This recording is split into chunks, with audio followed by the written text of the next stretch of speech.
Okay, I'm back on the internet. I'm back on our journey to Eden, and I'm very excited to be back here with you. I've taken a year off. I didn't even tell anyone I was taking time off. I was just like, I'm taking time off. And it's been, I think, a year now, just under a year since I uploaded my last episode. Wow, what a year it was. It was 25, like, quite wild. I don't know, for me it was quite wild, but it was great. Wow. I have gained more healing and more restoration in my life, more understanding, and I'm definitely in a lot better place than I was when I uploaded my very last video last year, I think in January. And I'm here to encourage you again. And you know what? We cannot take anybody on the journey where we haven't been before. If you're trying to counsel or lead someone into a better place, it's very hard to do if you've not been there and don't understand the process and the journey. So you'll be happy to know that I've been on a few journeys, as you will know from past episodes, of different things that I've had to overcome and work through from my past. And I just want to encourage you that healing and restoration absolutely 100% is possible. And don't we all just want to live a beautiful, radiant, well-lived life? I know I do. And I know that one of the things that makes life so rich and beautiful is those juicy, delicious relationships. Relationship with ourselves, relationship with others, and relationship with God.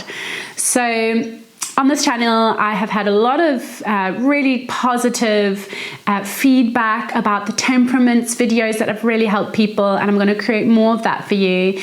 And today I'm actually going to encourage you, if you or somebody with a melancholic temperament like me, I'm going to be talking about the downward spiral that we can have and what we can do to come out of that. If you're not a temperament kind of person, you don't know anything about that, don't worry. This video is still for you, because if you've struggled with maybe negativity, damaged kind of parts of your life, collapses emotionally, this video is for you, because it's going to give you hope and it's going to give you some steps forward.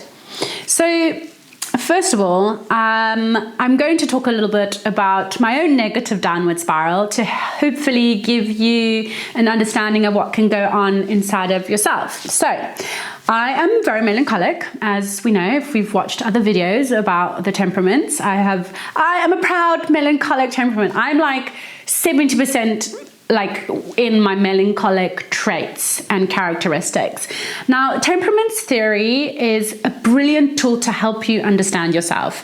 And me understanding myself as somebody who has a melancholic temperament, which is this part of myself which processes emotions very deeply, processes very quickly, is very idealistic. There's a perfectionist side to myself, not in a bad way. It can become unhealthy if it's not maintained, but perfection, having perfection can be helpful with certain things.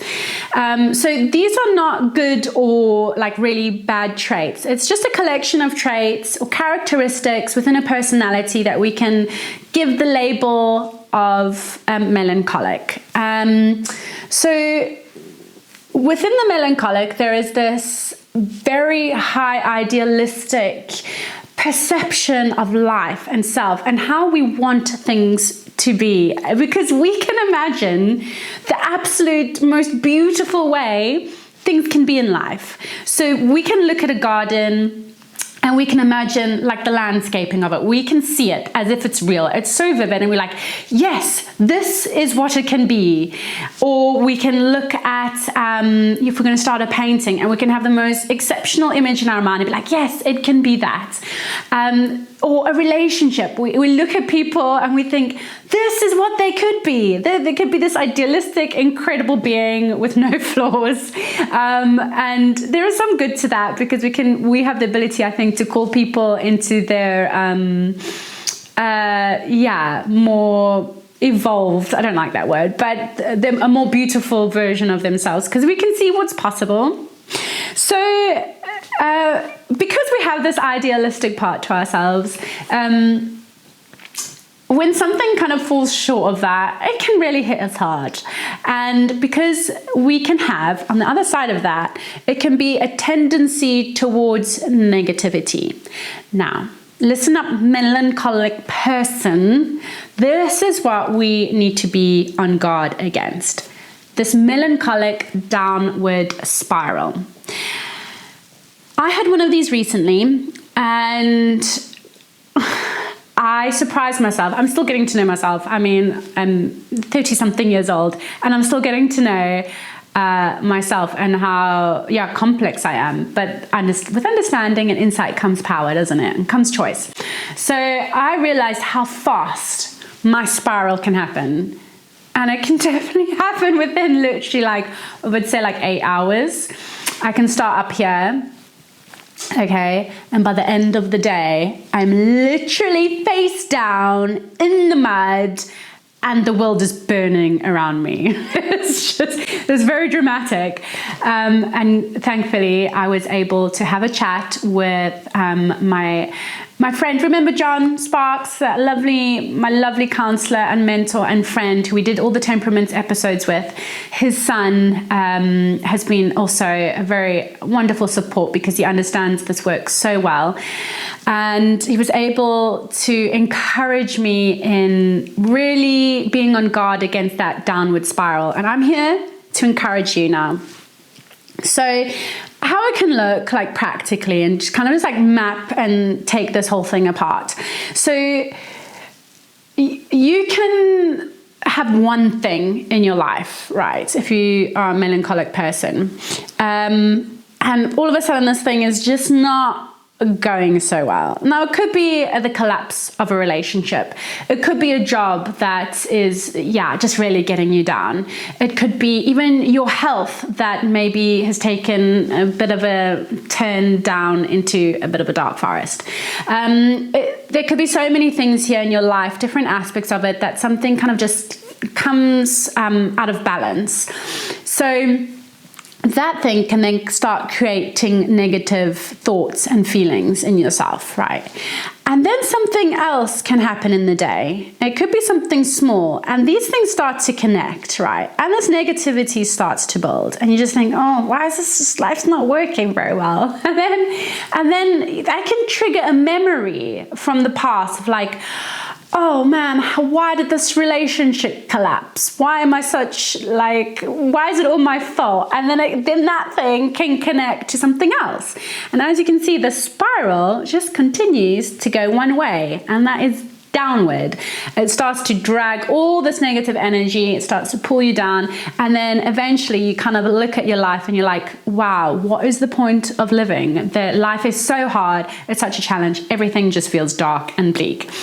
And even though that may not be the case, that is just the way you feel. The emotions can become so powerful. And in that moment, what helped me, there are a couple of things that I do now to keep on guard against this negative downward spiral. Okay, so the one thing that I want to share with you is to be on guard is the awareness you have about yourself. Be aware that your mind and kind of how you are shaped as a person can have a tendency towards negativity, which can create a downward spiral.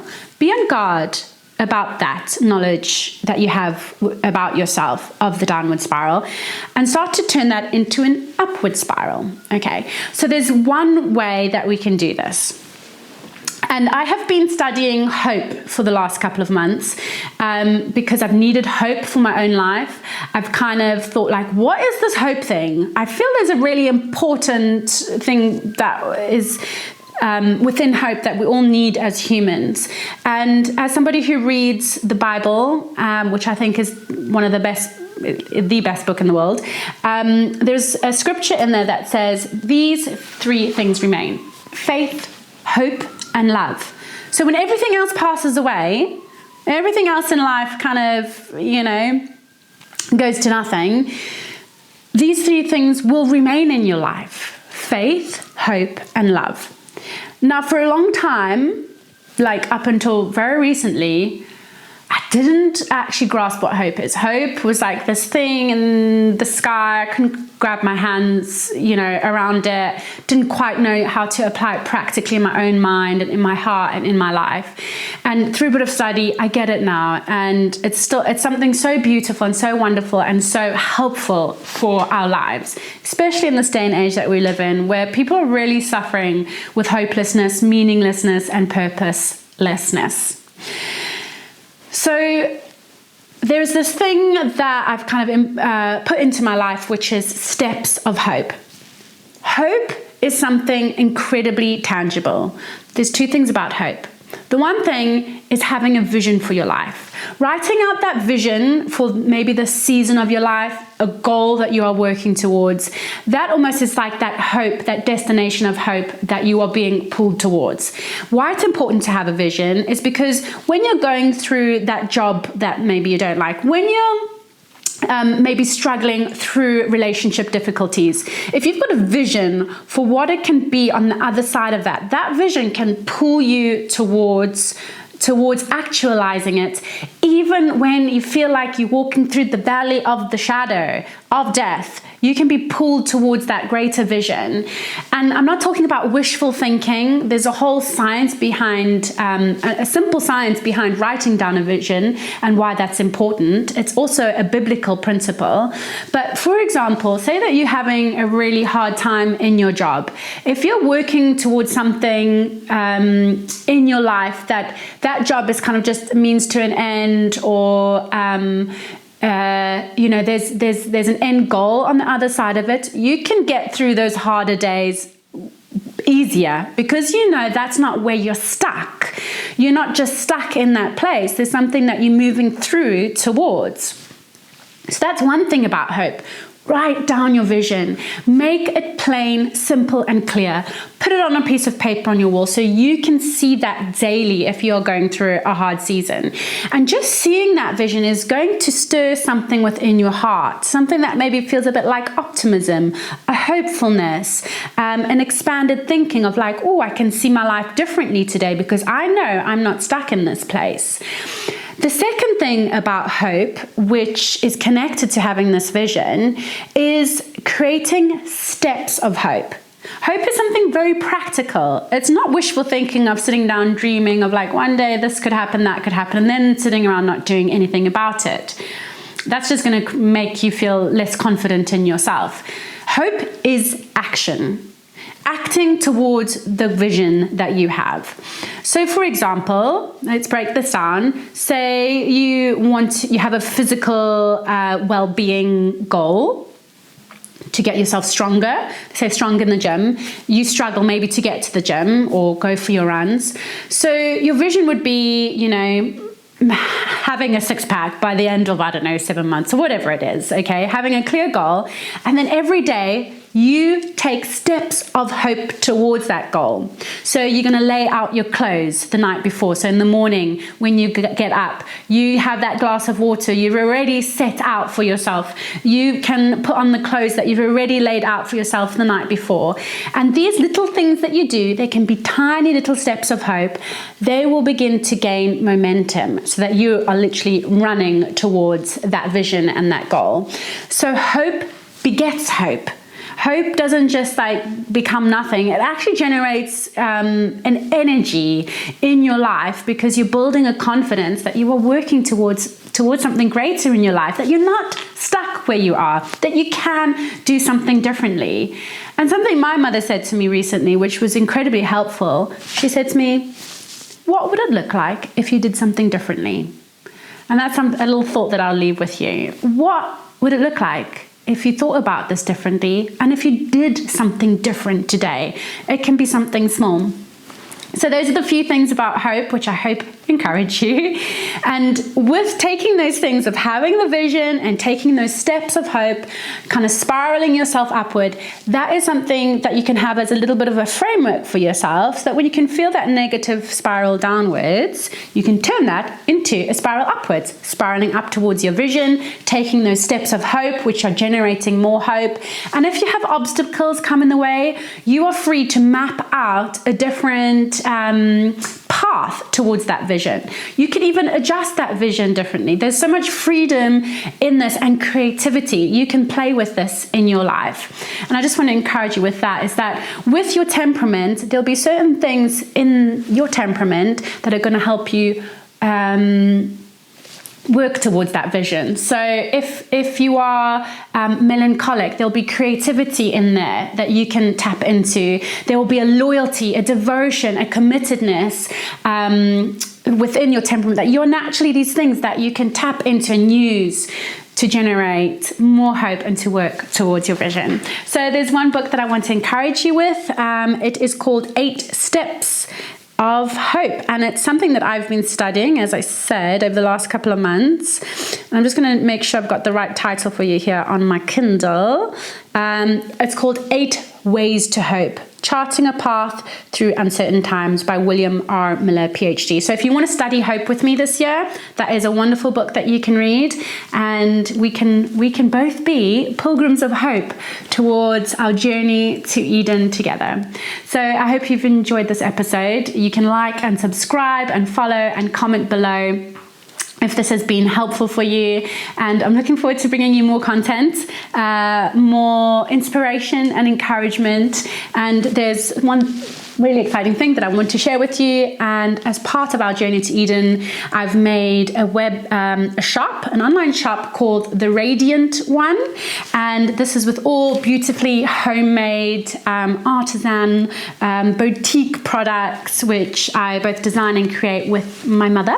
And we make beautiful book bags, skirts, headpieces like this one I'm wearing now, and I'm sourcing all our textiles from the UK. A lot of it is repurposed, and trying to make sure that all of it is either 100% like an organic cotton or linens, things that are natural fibers, so that you can have beautiful things in your life. And that is my offering for you today. So I look forward to seeing you next week, and see you